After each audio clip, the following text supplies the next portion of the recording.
आपल्यासमोर आता प्रतिमा हवालदार आपले विचार मांडणार आहेत. प्रतिमाताई आज बहुतेक इथे सगळ्यात ज्येष्ठ आहेत, म्हणजेच त्या सगळ्यात तरुण 29 वर्षांची सुंदर तरुणी आहे. त्या खास मुंबईहून प्रतिभाच्या या कार्यक्रमासाठी इथे आल्या आहेत. आपण जोरदार टाळ्याने त्यांचं स्वागत करूयात. प्रतिमा's voice reaches from masses to classes, from small villages to big cities, and at her age she is working full time as a counselor in Mumbai. कोणाच्या मनात रिटायर्ड व्हायचा विचार आला असेलच तर त्याचं वय मायनस करून आपलं वय निदान तितकं वर्ष पुढे नेण्याचा विचार करावात असं प्रतिमाताईंना आज ऐकल्यावर तुम्हाला नक्की वाटेल. प्रतिमा हवालदार. खरं पाहता प्रतिभाची आणि माझी ओळख आत्ताची आहे. इथे उभं राहण्याचा मला अधिकार अशासाठी आहे की मी तिच्याहून 20 वर्षांनी मोठी आहे. तुमचं गणित सोपं असेल तर सोडवा. माझ्या एका मैत्रिणीनी जी पण इथे बसली आहे दीपा, तिच्या इथे कार्यक्रमात प्रतिभाची आणि माझी ओळख झाली.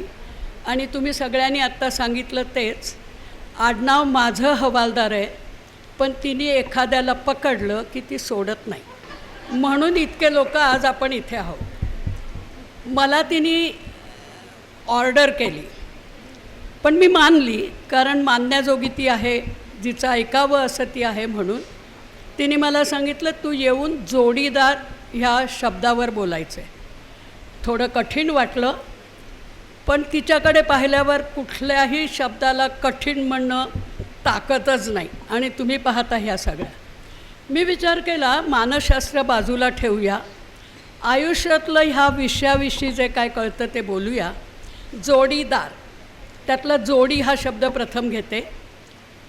खरं सांगा मला, ह्याच्यासाठी पुस्तकं लागतील का? स्वतःच्या शरीराकडे बघा ना. 2 डोळे, 2 कान, 2 पाय, 2 हात, आहे ना जोडी. आपल्या शरीरात इतक्या जोड्या आहेत, त्यांच्याकडून आपण काही शिकू शकतो का? नक्की. 1 हात वापरून काय कराल सांगा? चुटकी घ्याल. 2 हात वापरून काय कराल? टाळी घ्याल. 2 पायातल्या एका पायाने लंगडी घाला, ते पण आलं पाहिजे ना. पण 2 पायाने चालायला लागाल, एका पायाने चालायला लागलं तर काय होईल? असा मी जेव्हा विचार करायला लागले तेव्हा माझ्या लक्षात आलं की ह्या शरीरातूनच मानसशास्त्र कितीतरी कळतं. म्हणजे ज्या विषयावर आयुष्याची कित्येक वर्ष शिकताना घालवली. मग मी विचार केला डोळा पण.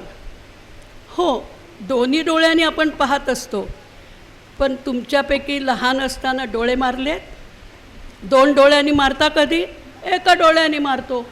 म्हणजे हे शरीर जोडी, आणि ह्या सगळ्याचं श्रेय ह्या मुलीला आहे, कारण तिने हा शब्द दिला नसता तर मी या शरीराविषयी इतका विचारच केला नसता. मग मी ठरवलं की हे जोडीदार वागतात तरी कसे. एक रुसला की आपल्याला डॉक्टरकडे जावं लागतं ना. मग ह्या पुस्तकापेक्षाही स्वतःबद्दल विचार करायला लक्षात आलं की त्याच्यातला तिने जो दार शब्द घेतला आहे ना, जोडीदार, त्या दाराचा विषयी विचार केला. जोरात दारावर मारलं तर काय होतं? तुमच्या पायाला लागतं. दार नीट निसलं तर काय होतं? किरकिर करते. दार कुठेतरी तुटलेलं असेल तर नको ते दिसतं. तर ह्या सगळ्याचा विचार करताना, ह्या शब्दाचा विचार करताना मग माझ्या लक्षात आलं की कधी जोडीने, कधी एकट्याने आणि कधी सगळ्यांनी केलं तरच आयुष्य जास्त चांगलं होतं. म्हणजे काय करायचं नेमकं? म्हणजे सतत ऐकायचं? मुळीच नाही. सतत रागवायचं? रुसणं आणि रागवणं ह्यात फरक आहे. आपल्या जोडीदाराबरोबर रुसणं मस्त वाटतं, तुम्हाला बघता बघताच काहीतरी वेगळं होतं. पण रागवलं आणि ते पण कडाड्याने भांडलं तर ते दार कसा किरकिर आवाज करतो आणि तुटतो. तर किरकिर आवाज चालतो, थोड्या वेळाने तो बंद होतो, पण तुटलं तर. म्हणून त्या जोडीदारामधली जोडी, ह्या दाराचं किलकिलं स्वरूप, म्हणजे हळूच उघडणारं दार जेव्हा लक्षात घेते ना, तेव्हा ते सताड उघडत नाही. सताड म्हणजे माहीत आहे, जोराने उघडत नाही, कारण नको असतं ना आपल्या जीवनातलं सगळंच सगळ्यांना कळावं असं मुळीच वाटत नाही. म्हणजे मग काय करायचं? म्हणजे अगदी सोपं. मग माझ्या लक्षात आलं की मराठीत साथीदार पण हा शब्द आहे ना, म्हणजे जोडीत असताना दारं असणारच, एक अनेक सगळी, पण साथ देण्याची.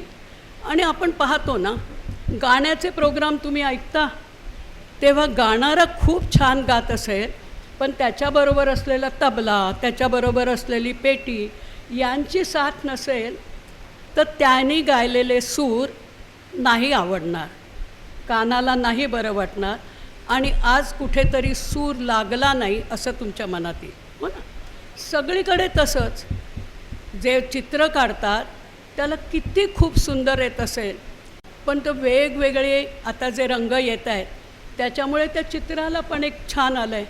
ह्या सगळ्याचा विचार करताना माझ्या मनात आलं की प्रतिभा ही जी काही पुस्तकं लिहिते ती आपल्याला सगळ्यांना दैनंदिन जीवनात आणि निव्वळ लग्न होऊन विवाह होऊन आपण जिथे जोडीदार असतो तेवढ्यापुरतीच नाही, तिथे लिहिलेल्या सगळ्या गोष्टी, म्हणजे काय बोलावं, काय बोलू नये, केव्हा बोलावं, कसं बोलावं, ह्या सगळ्याचा आपल्या जीवनाला अत्यंत उपयोगी आहे.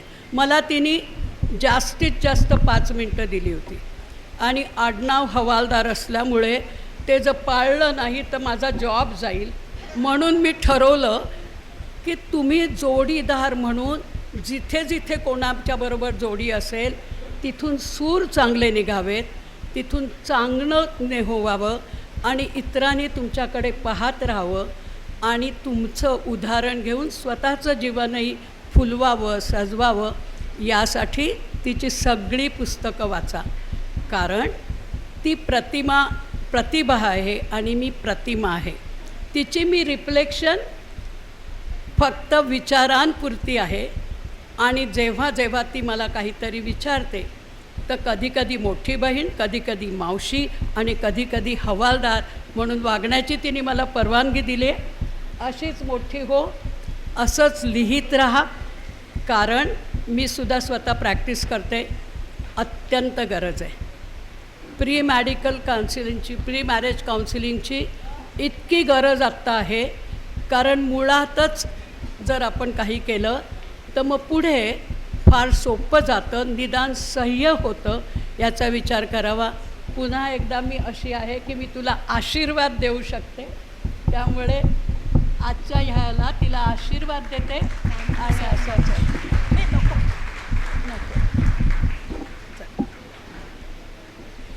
मला जरा विचारणा झाली आहे की ह्यांना विचार की खरंच तुमचं वय तेवढंच आहे का काय? जन्म ह्याचा दाखला दाखवू, पुढच्या वेळेला घेऊन ये. नाही, सरकार करतंच ना, सगळ्या ओळखपत्रांवर आहेच. अगं पण तुझ्यासारखे जेव्हा आहेत ते हे वयाकडे लक्षच जात नाही ना. ही बघा ऑर्डर देते. थँक्यू. प्रतिभा आणि प्रतिमा यांच्या या सुरेख संगमानंतर मी आता स्टेजवर अनघा लघाटे यांना बोलवते.